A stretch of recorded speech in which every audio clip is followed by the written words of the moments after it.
भगवती गीता पहला अध्याय। आद्य शक्ति का पार्वती नाम से हिमालय के यहाँ प्राकट्य और दिव्य विज्ञान योग का उपदेश। नारद जी बोले, महादेव, परमेश्वरी सती जिस प्रकार अपने पूर्णावतार में पार्वती रूप से मेनका के गर्भ में आईं, उस कथा को कृपा पूर्वक बताए। परमेश्वर, यद्यपि उन जगदम्बा के जन्म कर्मादि की कथा अनेक पुराणों में सुनी गई है तथा ज्ञात भी है, तथापि उसे मैं आपसे अच्छी तरह सुनना चाहता हूँ, क्योंकि आप इस वृतांत को ठीक ठीक जानते हैं। महामते, महादेव, इसीलिए कृपा कर विस्तार पूर्वक यह कथा कहें। श्री महादेव जी बोले, मुनि श्रेष्ठ, गिरिराज और उनकी पत्नी मेना ने त्रैलोक के माता सनातनी और ब्रह्म रूपा दुर्गा देवी की महान उग्र तपस्या करके उन्हें पुत्री रूप से पाने की प्रार्थना की थी। भगवान शिव ने भी सती के विरह से दुखी होकर उन्हें प्राप्त करने का अनुरोध किया था। अतः ब्रह्म रूपा जगदम्बिका स्वयं मेना के गर्भ में आईं। तदंतर देवी मेना ने शुभ दिन में कमल के समान मुख वाली सुंदर प्रभा वाली जगन माता भगवती को पुत्री रूप से जन्म दिया। मुनिवर, उस समय सर्वत्र पुष्प वृष्टि होने लगी।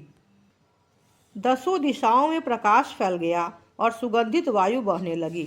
जब पर्वतराज ने सुना कि उनके यहाँ सुंदर कन्या ने जन्म लिया है, जो करोड़ों मध्यकालीन सूर्य के समान तेजस्विनी, 3 नेत्रों वाली, दिव्य स्वरूपा, बड़ी बड़ी आँखों वाली, 8 भुजाओं से युक्त और मस्तक पर अर्धचंद्र को धारण किए हैं, तो उन्होंने जान लिया कि सूक्ष्मा परा प्रकृति ने ही अपनी लीला से उनके यहाँ अवतार ग्रहण किया है। मुने, उन्होंने हर्षित होकर ब्राह्मणों को प्रचुर धन, वस्त्र और हजारों दुधारू गौएं प्रदान की।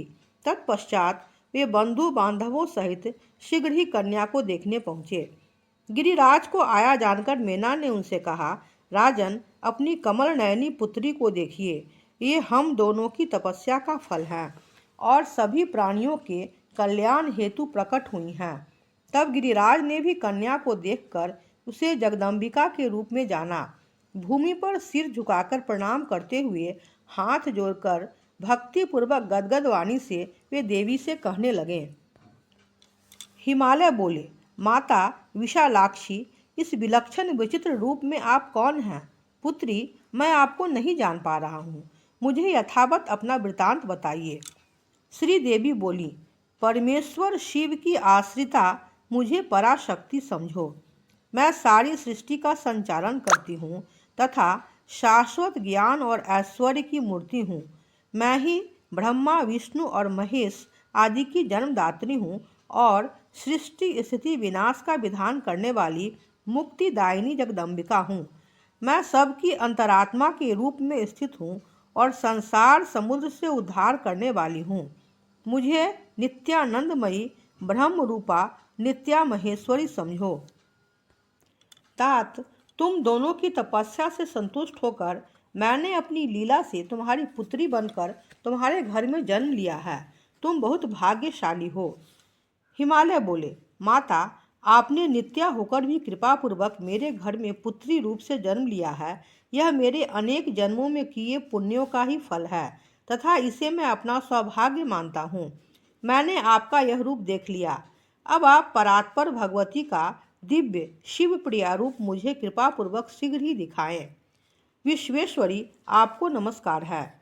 श्री देवी बोली, पिताजी, मैं आपको दिव्य चक्षु प्रदान करती हूँ, जिनसे मेरे ऐश्वर्यशाली रूप के दर्शन कर आप अपने हृदय का संशय मिटा लीजिए और मुझे ही सर्वदेवमयी समझिए। श्री महादेव जी बोले, ऐसा कहकर गिरिराज हिमवान को दिव्य दृष्टि प्रदान कर जगदम्बा ने अपने अलौकिक माहेश्वर स्वरूप के दर्शन कराए। उनका वह ज्योतिर्मय रूप करोड़ों चंद्रमाओं की प्रभा से युक्त था। उनके मस्तक पर अर्धचंद्र की सुंदर लेखा विराजमान थी। उनके हाथ में श्रेष्ठ त्रिशूल और मस्तक पर जटाएं सुशोभित हो रही थी। हजारों कालाग्नि की आभा के समान उनका रूप भयानक और उग्र था। उनके 5 मुख और 3 नेत्र थे तथा उन्होंने सर्प का यज्ञोपवीत धारण कर रखा था।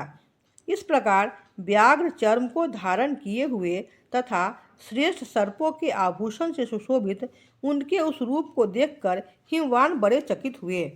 तब उनकी माँ मेना ने कहा कि मुझे अपना दूसरा रूप दिखाइए। तब जगदम्बा ने अपने उस माहेश्वर रूप को तिरोहित करके तत्क्षण ही दूसरा रूप प्रकट किया। मुनिश्रेष्ठ, उन सनातनी विश्व रूपा जगदम्बा की आभा शरत काल के चंद्रमा के समान थी। सुंदर मुकुट से उनका मस्तक प्रकाशमान था। वे हाथों में शंख, चक्र, गदा एवं पद्म धारण किए हुए थीं। उनके 3 सुंदर नेत्र थे। उन्होंने दिव्य वस्त्र, माला और गंधानुलेप धारण कर रखा था। वे योगिंद्र वृंद से वंदनीय थीं। उनके चरण कमल अति सुंदर थे तथा अपने हाथ, पैर, आँख, मुख, सिर आदि दिव्य विग्रह से वे सभी दिशाओं को व्याप्त किए हुए थी। इस प्रकार के परम अद्भुत उस रूप को देखकर हिमवान ने अपनी कन्या को पुनः प्रणाम किया और विस्मयपूर्ण विकसित नेत्रों से उन्हें देखते हुए वे बोले। हिमालय बोले, माता, आपका यह श्रेष्ठ रूप भी परम ऐश्वर्य से संपन्न है, जिसे देखकर मैं चकित हूँ। मुझे तो कोई अन्य ही रूप दिखाइए। परमेश्वरी, आप जिसकी आश्रय हैं वह व्यक्ति निश्चय ही असोच्य और धन्य है। माँ, कृपा पूर्वक मुझ पर अनुग्रह करे। आपको बारंबार नमस्कार है। श्री महादेव जी बोले, अपने पिता पर्वतराज के द्वारा ऐसा कहने पर जगदम्बा पार्वती ने अपने उस रूप को भी समेटकर एक दिव्य रूप धारण किया। नील कमल के समान सुंदर श्याम वर्ण एवं वनमाला से विभूषित उस रूप की चारों भुजाओं में शंख, चक्र, गदा और पद्म सुशोभित थे। उनके उस रूप को देखकर शैलराज हाथ जोड़कर अत्यंत हर्षपूर्वक ब्रह्मा, विष्णु तथा शिव स्वरूपा सर्वदेवमयी उन आदि शक्ति जगदम्बा का इस स्तोत्र से स्तवन करने लगे। हिमालय बोले, माता, आप प्रसन्न हो।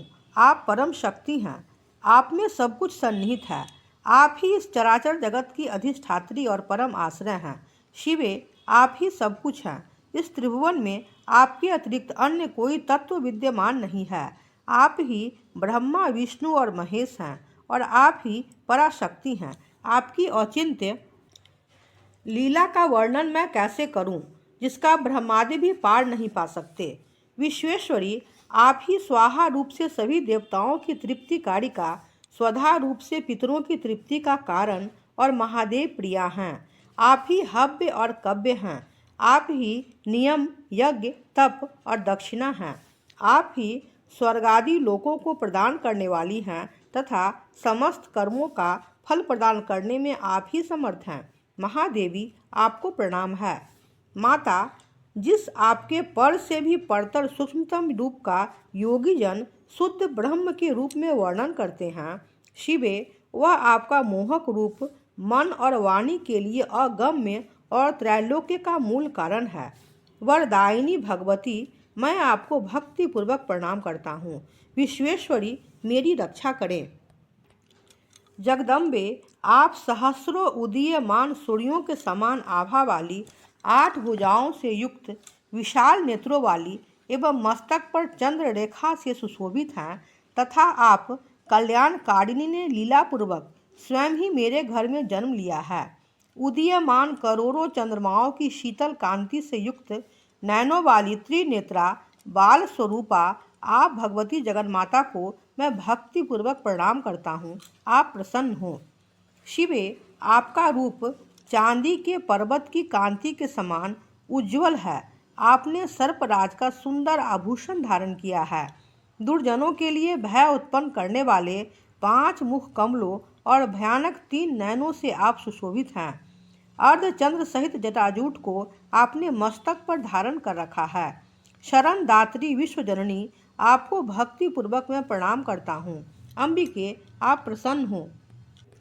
भवानी, कोटि शरत चंद्र के समान उज्ज्वल रूप और दिव्य वस्त्राभरणों से आप सुशोभित हैं। आपका जगन मोहन रूप 4 दिव्य भुजाओं से युक्त है। ब्रह्मादि समस्त देवगण आपकी स्तुति करते हैं। माता, आपके चरण कमलों में मैं भक्ति पूर्वक प्रणाम करता हूँ। आप प्रसन्न हो। दुर्गे, जलधर की आभा युक्त नवीन और खिले हुए कमल के समान उज्ज्वल नेत्र वाला आपका रूप अपनी कांति से विश्व को विमोहित करने वाला है। आपके मुख पर मुस्कान सुशोभित है। आपके गले में वनमाला और अंगों पर रत्न जटित अंगद आदि आभूषण सुशोभित हो रहे हैं। जगत का उद्धार करने वाली देवी, मैं आपको भक्तिपूर्वक प्रणाम करता हूँ। अंबिके, कृपा करके आप प्रसन्न हो।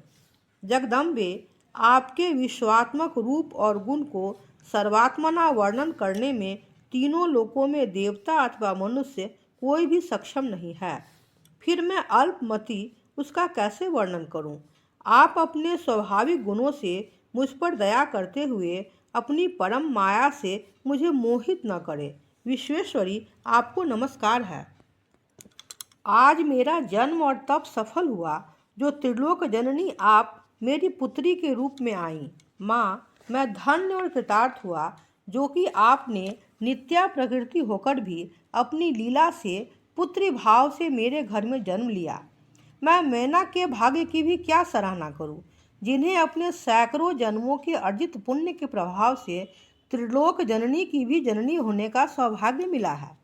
श्री महादेव जी बोले, मुने, इस प्रकार गिरिराज हिमालय के द्वारा प्रार्थना करने पर पर्वतराज पुत्री सहसा पूर्व के समान सुंदर रूप हो गई।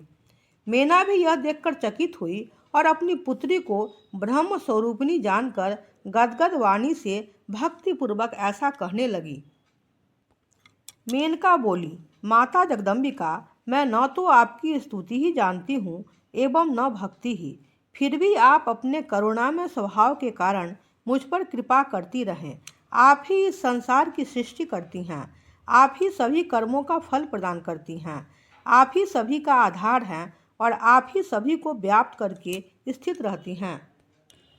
श्री देवी जी बोली, माता, आपने और पिताजी ने उग्र तपस्या से मुझ परमेश्वरी को पुत्री रूप में पाने के लिए आराधना की थी। आप दोनों के उस तप का फल देने के लिए ही लीलापूर्वक मैंने नित्या प्रकृति होकर भी हिमालय के द्वारा आपके गर्भ से जन्म लिया है। श्री महादेव जी बोले, मुनि श्रेष्ठ, तब गिरिराज हिमालय ने उन देवी को बारंबार प्रणाम करके हाथ जोड़कर ब्रह्म विज्ञान की जिज्ञासा की।